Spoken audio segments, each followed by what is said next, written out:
The Return of Sherlock Holmes by Arthur Conan Doyle. The Adventure of the Solitary Cyclist.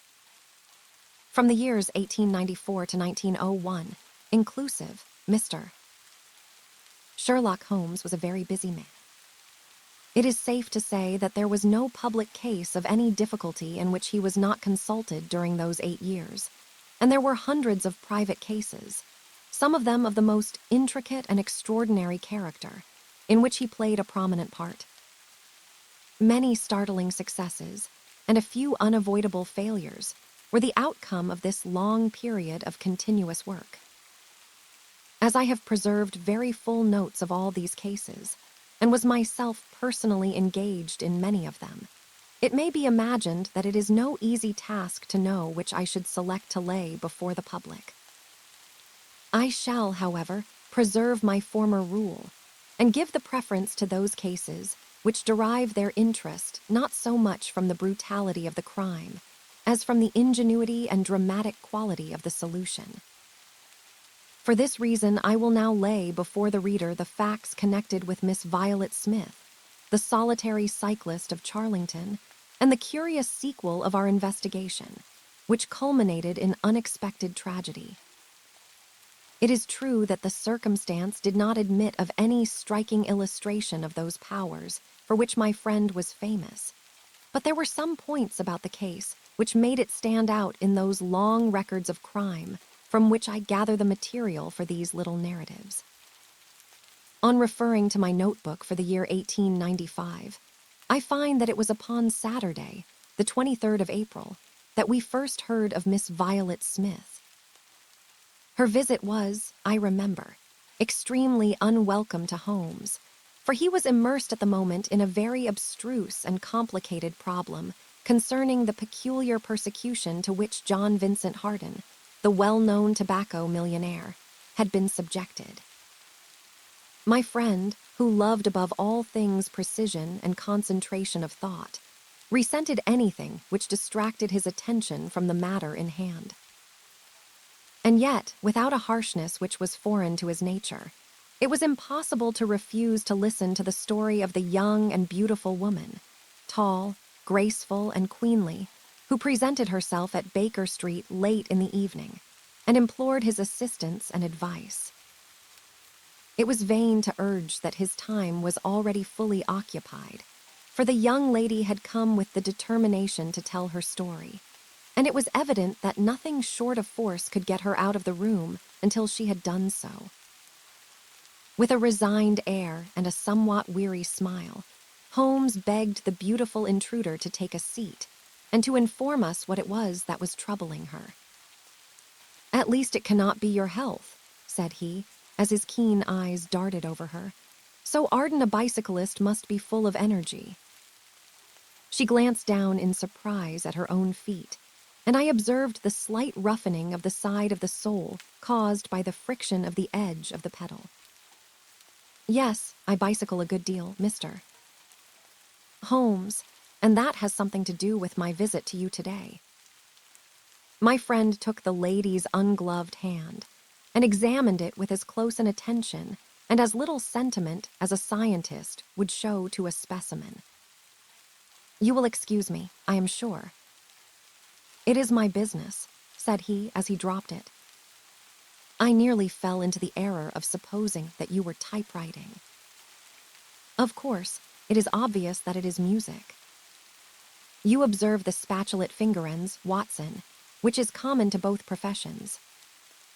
There is a spirituality about the face, however." She gently turned it towards the light, which the typewriter does not generate. "This lady is a musician." "Yes, sir, near Farnham on the borders of Surrey." "A beautiful neighborhood, and full of the most interesting associations. You remember, Watson, that it was near there that we took Archie Stamford, the forger. Now, Miss Violet, what has happened to you near Farnham on the borders of Surrey?" The young lady, with great clearness and composure, made the following curious statement. "My father is dead, Mr. Holmes. He was James Smith, who conducted the orchestra at the Old Imperial Theater. My mother and I were left without a relation in the world except one uncle, Ralph Smith, who went to Africa 25 years ago, and we have never had a word from him since. When Father died, we were left very poor, but one day we were told that there was an advertisement in the Times, inquiring for our whereabouts. You can imagine how excited we were, for we thought that someone had left us a fortune. We went at once to the lawyer, whose name was given in the paper. There we met two gentlemen, Mr. Carruthers and Mr. Woodley, who were home on a visit from South Africa. They said that my uncle was a friend of theirs, that he had died some months before in great poverty in Johannesburg, and that he had asked them with his last breath to hunt up his relations and see that they were in no want. It seemed strange to us that Uncle Ralph, who took no notice of us when he was alive, should be so careful to look after us when he was dead, but Mr. Carruthers explained that the reason was that my uncle had just heard of the death of his brother, and so felt responsible for our fate. "Excuse me," said Holmes. "When was this interview?" Mr. Woodley seemed to me to be a most odious person.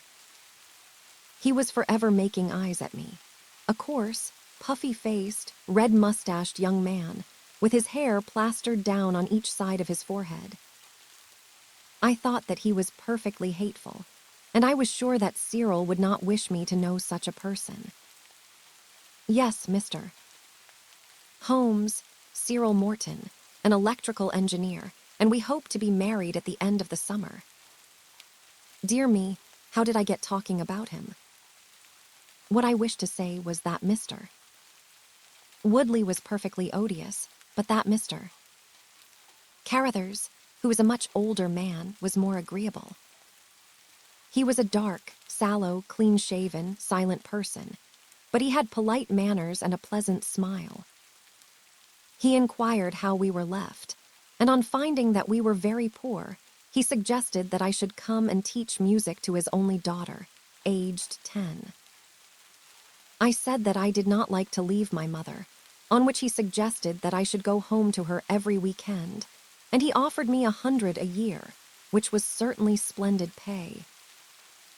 So it ended by my accepting, and I went down to Chiltern Grange, about 6 miles from Farnham. Mr.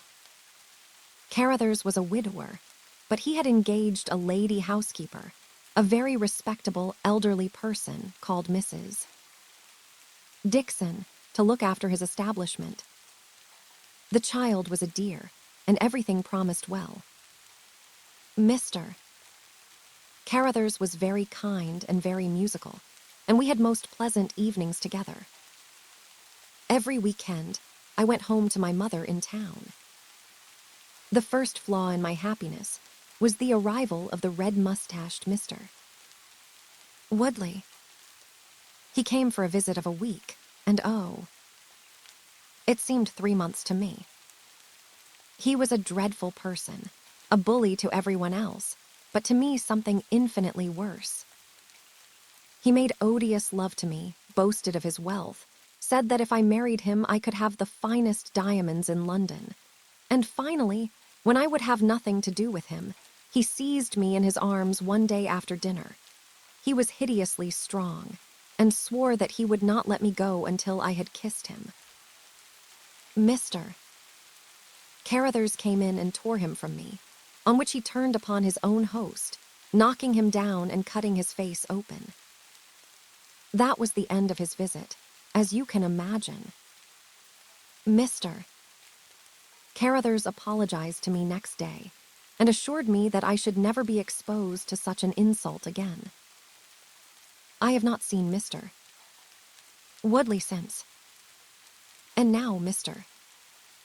Holmes, I come at last to the special thing which has caused me to ask your advice today. You must know that every Saturday forenoon I ride on my bicycle to Farnham Station, in order to get the 12:22 to town. The road from Chiltern Grange is a lonely one, and at one spot it is particularly so, for it lies for over a mile between Charlington Heath upon one side and the woods which lie round Charlington Hall upon the other. You could not find a more lonely tract of road anywhere, and it is quite rare to meet so much as a cart or a peasant until you reach the high road near Crooksbury Hill. 2 weeks ago I was passing this place, when I chanced to look back over my shoulder, and about 200 yards behind me I saw a man, also on a bicycle. He seemed to be a middle-aged man, with a short, dark beard. I looked back before I reached Farnham, but the man was gone, so I thought no more about it. But you can imagine how surprised I was, Mr. Holmes, when, on my return on the Monday, I saw the same man on the same stretch of road. My astonishment was increased when the incident occurred again, exactly as before, on the following Saturday and Monday. He always kept his distance and did not molest me in any way, but still it certainly was very odd. I mentioned it to Mr. Carruthers, who seemed interested in what I said, and told me that he had ordered a horse and trap, so that in future I should not pass over these lonely roads without some companion. The horse and trap were to have come this week, but for some reason they were not delivered, and again I had to cycle to the station. That was this morning. You can think that I looked out when I came to Charlington Heath, and there, sure enough, was the man, exactly as he had been the 2 weeks before. He always kept so far from me that I could not clearly see his face, but it was certainly someone whom I did not know. He was dressed in a dark suit with a cloth cap. The only thing about his face that I could clearly see was his dark beard. Today I was not alarmed, but I was filled with curiosity, and I determined to find out who he was and what he wanted. I slowed down my machine, but he slowed down his. Then I stopped altogether, but he stopped also. Then I laid a trap for him. There is a sharp turning of the road, and I pedaled very quickly round this, and then I stopped and waited. I expected him to shoot round and pass me before he could stop. But he never appeared. Then I went back and looked round the corner. I could see a mile of road, but he was not on it. To make it the more extraordinary, there was no side road at this point down which he could have gone. Holmes chuckled and rubbed his hands. "This case certainly presents some features of its own," said he. "How much time elapsed between your turning the corner and your discovery that the road was clear?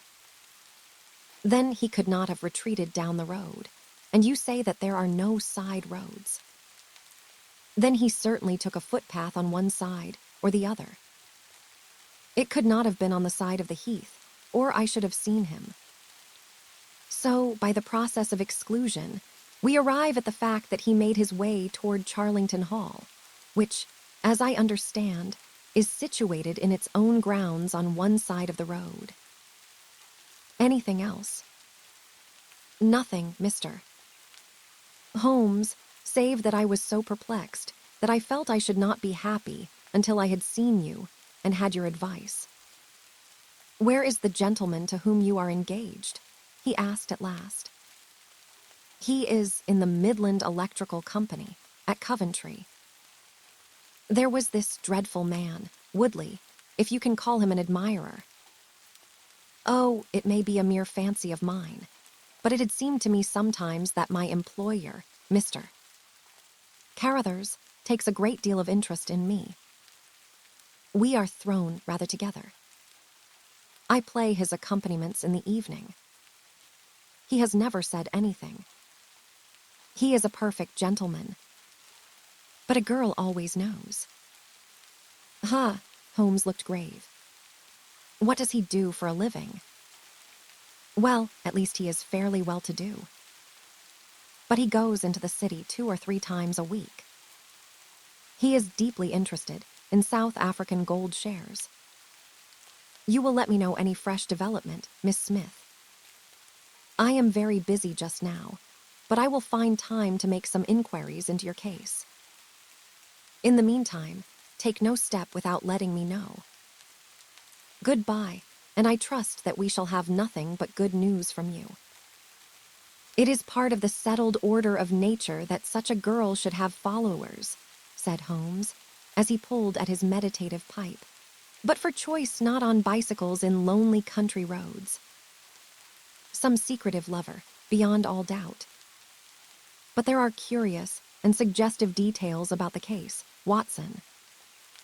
Exactly. Our first effort must be to find who are the tenants of Charlington Hall.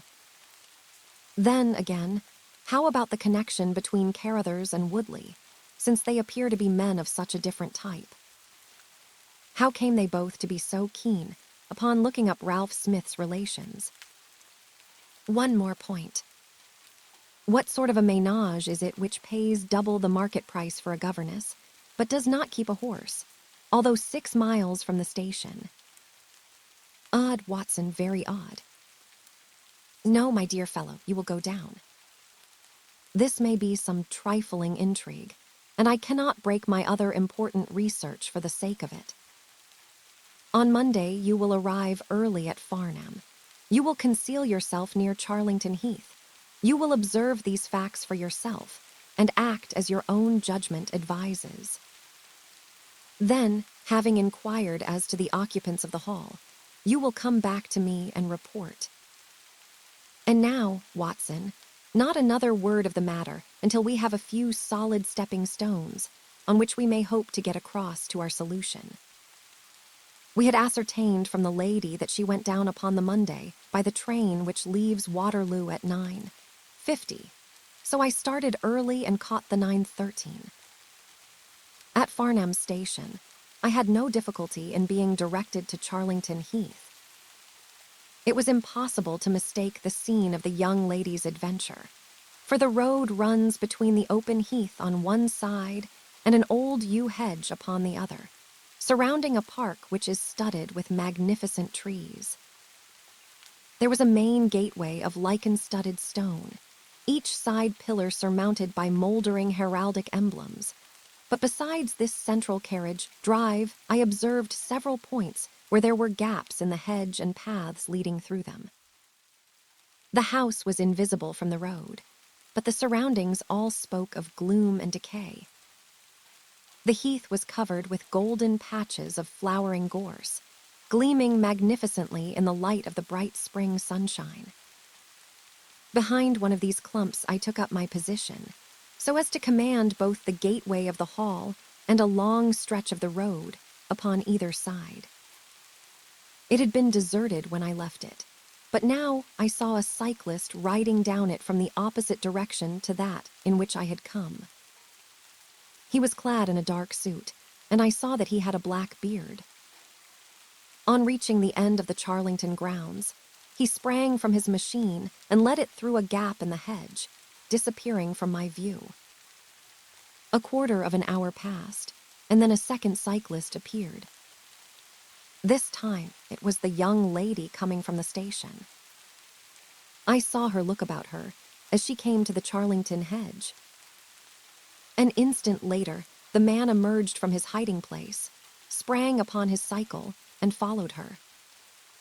In all the broad landscape, those were the only moving figures, the graceful girl sitting very straight upon her machine, and the man behind her bending low over his handlebar with a curiously furtive suggestion in every movement. She looked back at him and slowed her pace. He slowed also.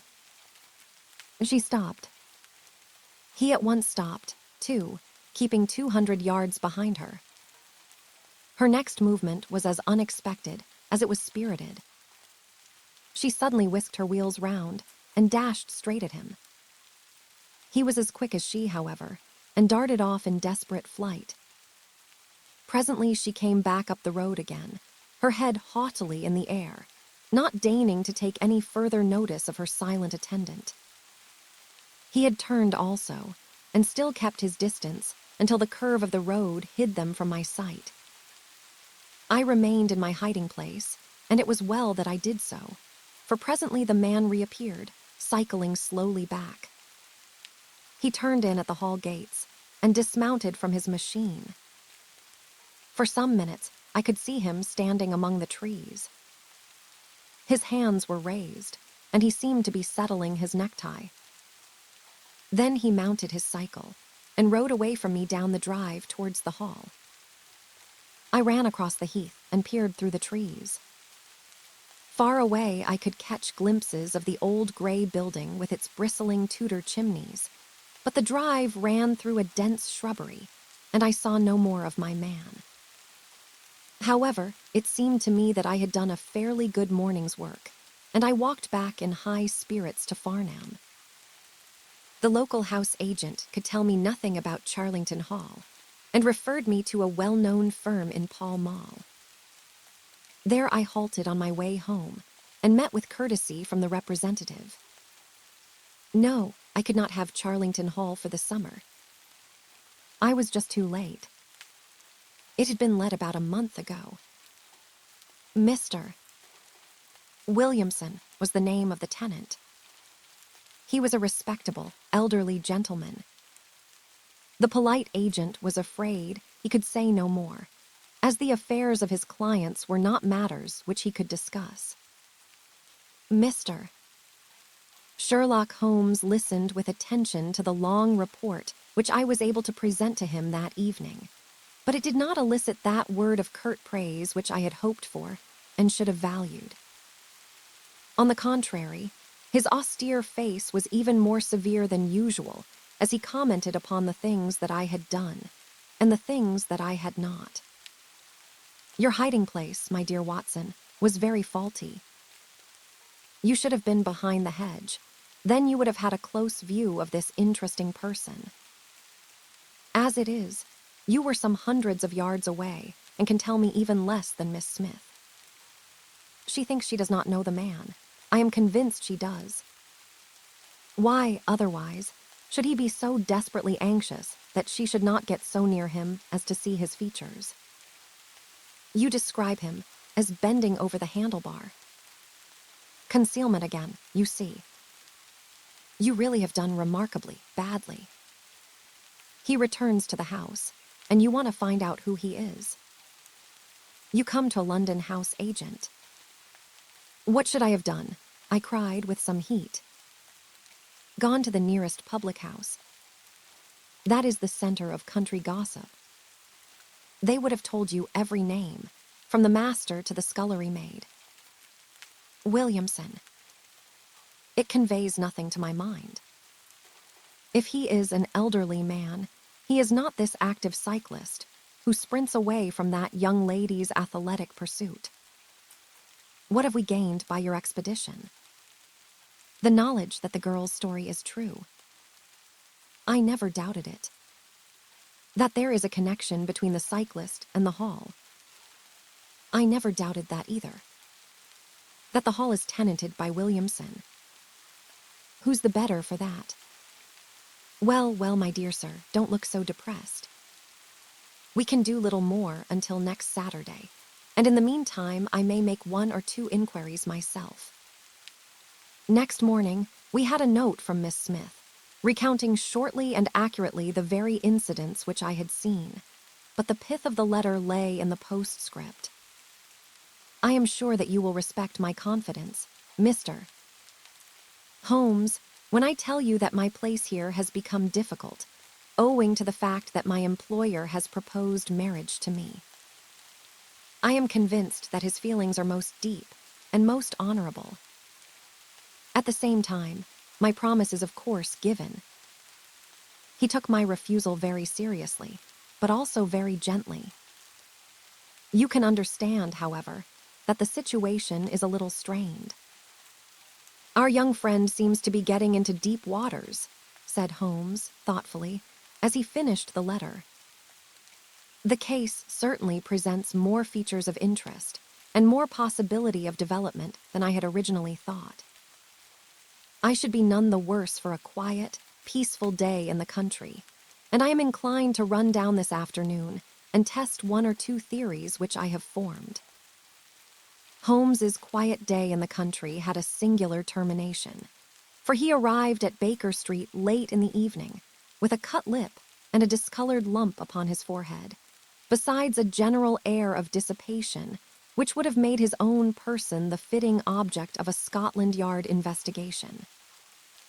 He was immensely tickled by his own adventures and laughed heartily as he recounted them. "I get so little active exercise that it is always a treat," said he. "You are aware that I have some proficiency in the good old British sport of boxing. Occasionally, it is of service. Today, for example, I should have come to very ignominious grief without it. I found that country pub which I had already recommended to your notice, and there I made my discreet inquiries. I was in the bar, and a garrulous landlord was giving me all that I wanted. Williamson is a white-bearded man, and he lives alone with a small staff of servants at the hall. There is some rumor that he is, or has been, a clergyman, but one or two incidents of his short residence at the hall struck me as peculiarly unecclesiastical. I have already made some inquiries at a clerical agency, and they tell me that there was a man of that name in orders, whose career has been a singularly dark one. The landlord further informed me that there are usually weekend visitors, a warm lot, sir, at the hall, and especially one gentleman with a red mustache, Mr.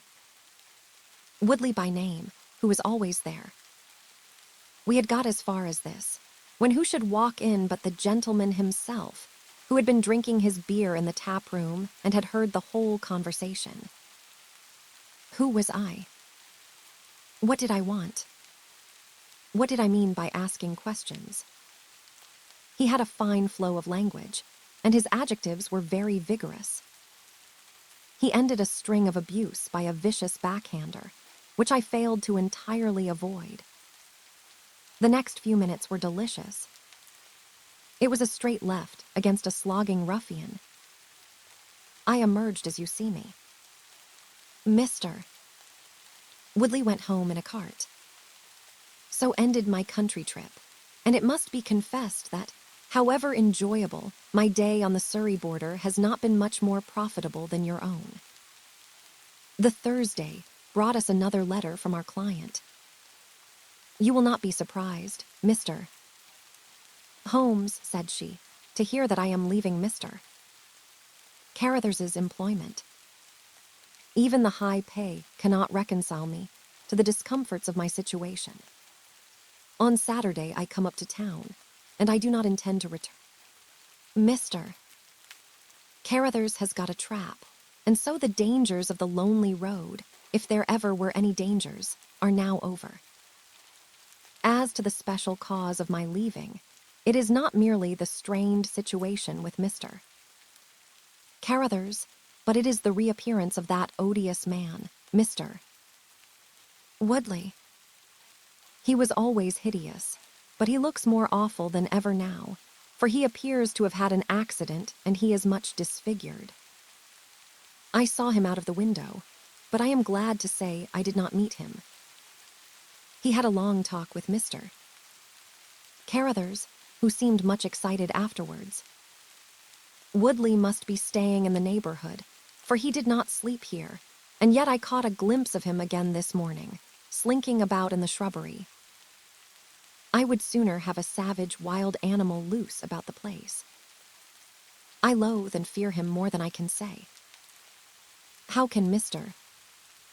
Carruthers endure such a creature for a moment? However, all my troubles will be over on Saturday. So I trust, Watson, so I trust, said Holmes gravely. There is some deep intrigue going on round that little woman, and it is our duty to see that no one molests her upon that last journey. I think, Watson, that we must spare time to run down together on Saturday morning and make sure that this curious and inclusive investigation has no untoward ending. I confess that I had not up to now taken a very serious view of the case, which had seemed to me rather grotesque and bizarre than dangerous. That a man should lie in wait for and follow a very handsome woman is no unheard of thing. And if he has so little audacity that he not only dared not address her, but even fled from her approach, he was not a very formidable assailant. The ruffian Woodley was a very different person, but, except on one occasion, he had not molested our client, and now he visited the house of Carruthers without intruding upon her presence. The man on the bicycle was doubtless a member of those weekend parties at the hall of which the publican had spoken, but who he was, or what he wanted, was as obscure as ever. It was the severity of Holmes's manner, and the fact that he slipped a revolver into his pocket before leaving our rooms, which impressed me with the feeling that tragedy might prove to lurk behind this curious train of events. A rainy night had been followed by a glorious morning, and the heath-covered countryside, with the glowing clumps of flowering gorse, seemed all the more beautiful to eyes which were weary of the duns and drabs and slate grays of London.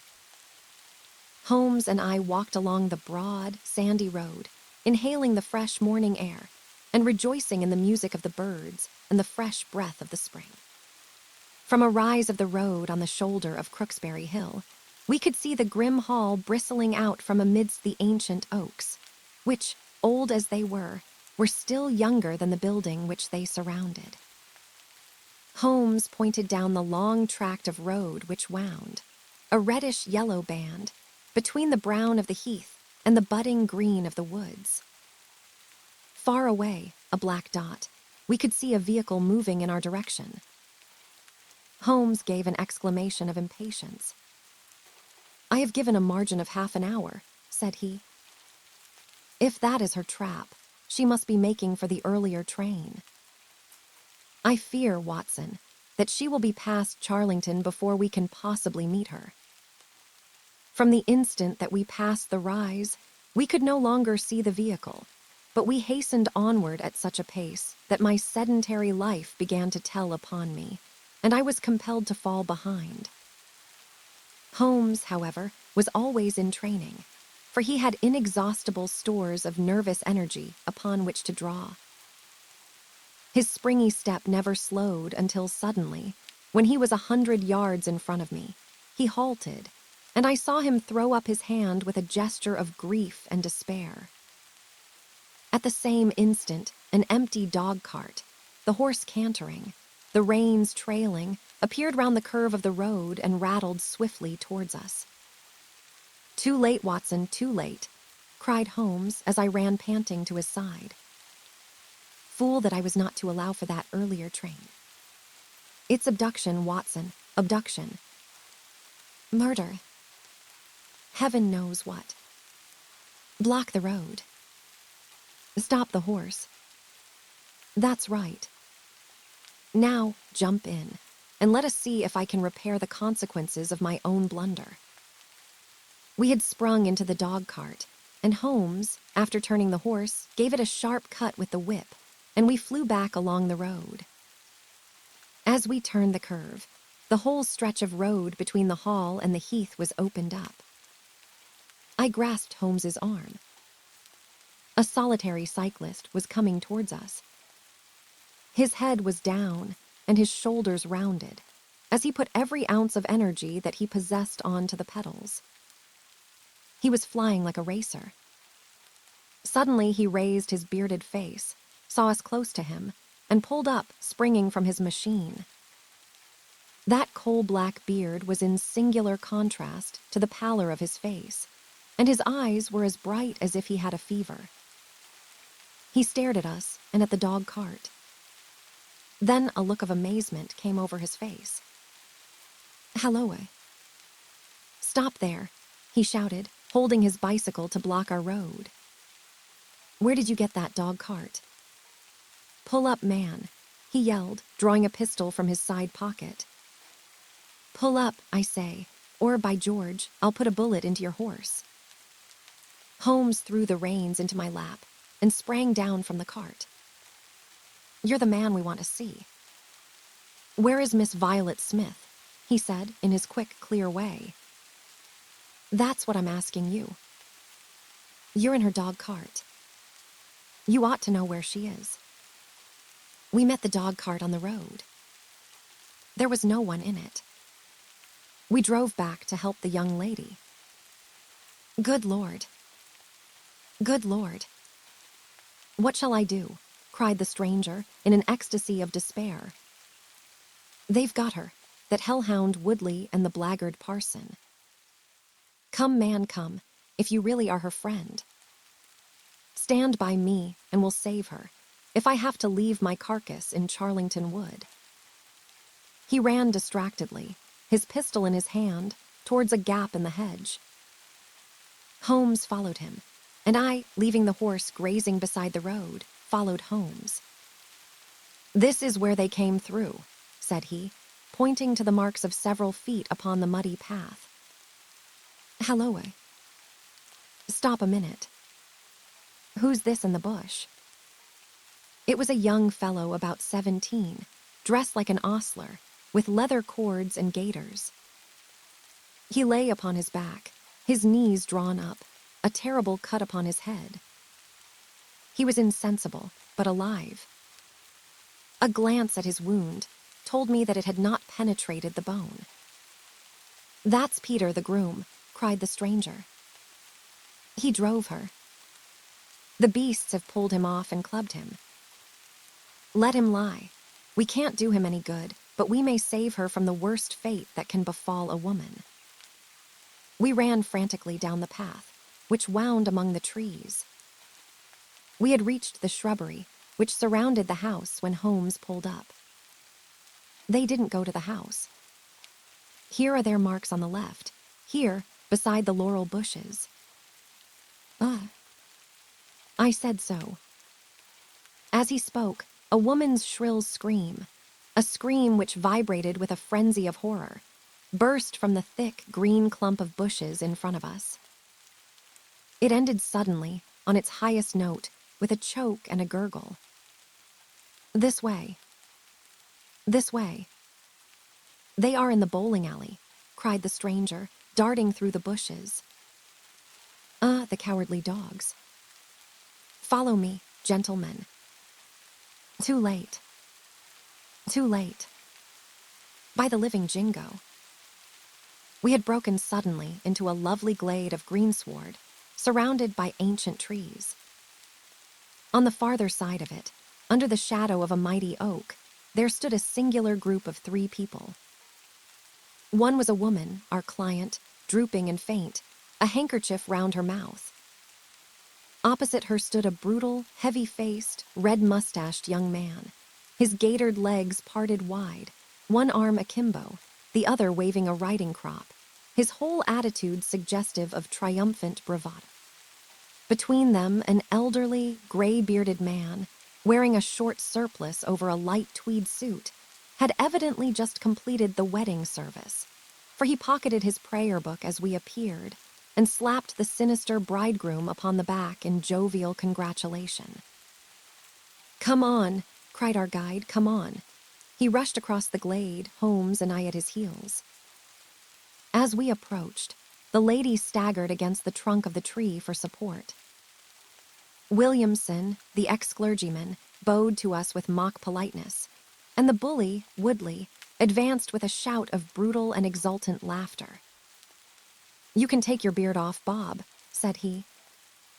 I know you, right enough. Well, you and your pals have just come in time for me to be able to introduce you to Mrs. Woodley. Our guide's answer was a singular one.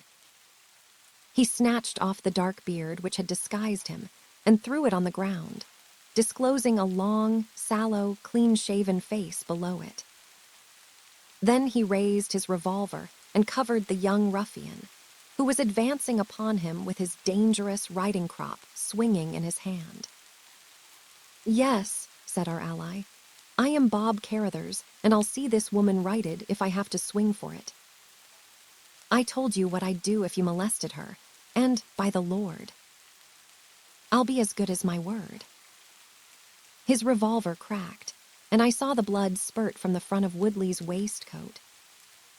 He spun round with a scream and fell upon his back, his hideous red face turning suddenly to a dreadful mottled pallor. The old man, still clad in his surplice, burst into such a string of foul oaths as I have never heard, and pulled out a revolver of his own. But before he could raise it, he was looking down the barrel of Holmes's weapon. "Enough of this," said my friend coldly. "Drop that pistol. Watson, pick it up. Hold it to his head. Thank you. You, Carruthers, give me that revolver. We'll have no more violence. Come, hand it over. You have heard of me, I see. I will represent the official police until their arrival. Here, you," he shouted to a frightened groom who had appeared at the edge of the glade. "Come here. Take this note as hard as you can ride to Farnham." He scribbled a few words upon a leaf from his notebook. "Give it to the superintendent at the police station. Until he comes, I must detain you all under my personal custody." The strong, masterful personality of Holmes dominated the tragic scene, and all were equally puppets in his hands.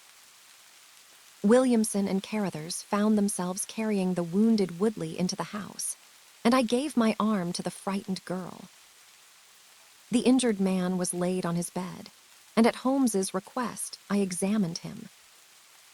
I carried my report to where he sat in the old, tapestry-hung dining room with his 2 prisoners before him. "What?" cried Carruthers, springing out of his chair. "I'll go upstairs and finish him first. Do you tell me that that angel is to be tied to Roaring Jack Woodley for life?" "You need not concern yourself about that," said Holmes. "There are 2 very good reasons why she should, under no circumstances, be his wife. In the first place, we are very safe in questioning Mr. Williamson's right to solemnize a marriage. We had a license for the marriage. I have it here in my pocket. Then you got it by trick. But in any case, a forced marriage is no marriage, but it is a very serious felony, as you will discover before you have finished. You'll have time to think the point out during the next 10 years or so, unless I am mistaken. As to you, Carruthers, you would have done better to keep your pistol in your pocket." "I begin to think so, Mr. Holmes, but when I thought of all the precaution I had taken to shield this girl, for I loved her, Mr. Holmes, and it is the only time that ever I knew what love was. It fairly drove me mad to think that she was in the power of the greatest brute and bully in South Africa, a man whose name is a holy terror from Kimberley to Johannesburg. Why, Mr. Holmes, you'll hardly believe it, but ever since that girl has been in my employment, I never once let her go past this house, where I knew the rascals were lurking, without following her on my bicycle, just to see that she came to no harm. I kept my distance from her, and I wore a beard so that she should not recognize me, for she is a good and high-spirited girl, and she wouldn't have stayed in my employment long if she had thought that I was following her about the country roads. Because then, again, she would have left me, and I couldn't bear to face that. Even if she couldn't love me, it was a great deal to me just to see her dainty form about the house, and to hear the sound of her voice. "Well," said I, "you call that love, Mr. Carruthers, but I should call it selfishness. Maybe the 2 things go together. Anyhow, I couldn't let her go. Besides, with this crowd about, it was well that she should have someone near to look after her. Then, when the cable came, I knew they were bound to make a move." Said Holmes. "I think I see how things worked, and I can understand how this message would, as you say, bring them to a head. But while you wait, you might tell me what you can." The old reprobate with the surplice burst into a volley of bad language. "By heaven," said he, "if you squeal on us, Bob Carruthers, I'll serve you as you served Jack Woodley." You can bleat about the girl to your heart's content, for that's your own affair.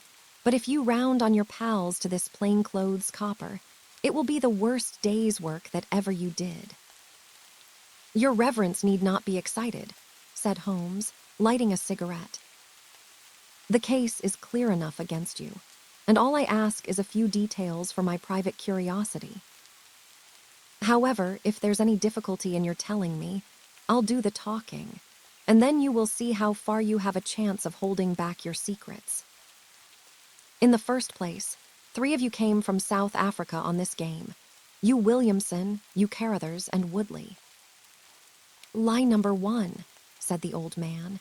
I never saw either of them until 2 months ago, and I have never been in Africa in my life, so you can put that in your pipe and smoke it, mister. Busybody Holmes. Well, 2 of you came over. His Reverence is our own homemade article. You had known Ralph Smith in South Africa. You had reason to believe he would not live long. You found out that his niece would inherit his fortune. How's that, eh? She was next of kin, no doubt, and you were aware that the old fellow would make no will. So you came over, the 2 of you, and hunted up the girl. The idea was that one of you was to marry her, and the other have a share of the plunder. For some reason, Woodley was chosen as the husband. Why was that? I see. You got the young lady into your service, and there Woodley was to do the courting. She recognized the drunken brute that he was, and would have nothing to do with him. Meanwhile, your arrangement was rather upset by the fact that you had yourself fallen in love with the lady. You could no longer bear the idea of this ruffian owning her. There was a quarrel between you. He left you in a rage and began to make his own plans independently of you. It strikes me, Williamson, there isn't very much that we can tell this gentleman, cried Carruthers with a bitter laugh. Yes, we quarreled, and he knocked me down. I am level with him on that, anyhow. Then I lost sight of him. That was when he picked up with this outcast padre here. I found that they had set up housekeeping together at this place, on the line that she had to pass for the station. I kept my eye on her after that, for I knew there was some devilry in the wind. I saw them from time to time, for I was anxious to know what they were after. 2 days ago, Woodley came up to my house with this cable, which showed that Ralph Smith was dead. He asked me if I would stand by the bargain. I said I would not. He asked me if I would marry the girl myself and give him a share. I said I would willingly do so, but that she would not have me. He said, let us get her married first, and after a week or 2 she may see things a bit different. I said I would have nothing to do with violence. So he went off cursing, like the foul-mouthed blackguard that he was, and swearing that he would have her yet. She was leaving me this weekend, and I had got a trap to take her to the station, but I was so uneasy in my mind that I followed her on my bicycle. She had got a start, however, and before I could catch her, the mischief was done. The first thing I knew about it was when I saw you 2 gentlemen driving back in her dog cart. Holmes rose and tossed the end of his cigarette into the grate. I have been very obtuse, Watson, said he. When in your report, you said that you had seen the cyclist as you thought arrange his necktie in the shrubbery. That alone should have told me all. However, we may congratulate ourselves upon a curious, and in some respects, a unique case. I perceive 3 of the county constabulary in the drive, and I am glad to see that the little ostler is able to keep pace with them. So it is likely that neither he nor the interesting bridegroom will be permanently damaged by their morning's adventures. I think, Watson, that in your medical capacity, you might wait upon Miss Smith and tell her that if she is sufficiently recovered, we shall be happy to escort her to her mother's home. If she is not quite convalescent, you will find that a hint that we were about to telegraph to a young electrician in the Midlands would probably complete the cure. As to you, Mr. Carruthers, I think that you have done what you could to make amends for your share in an evil plot. There is my card, sir, and if my evidence can be of help in your trial, it shall be at your disposal.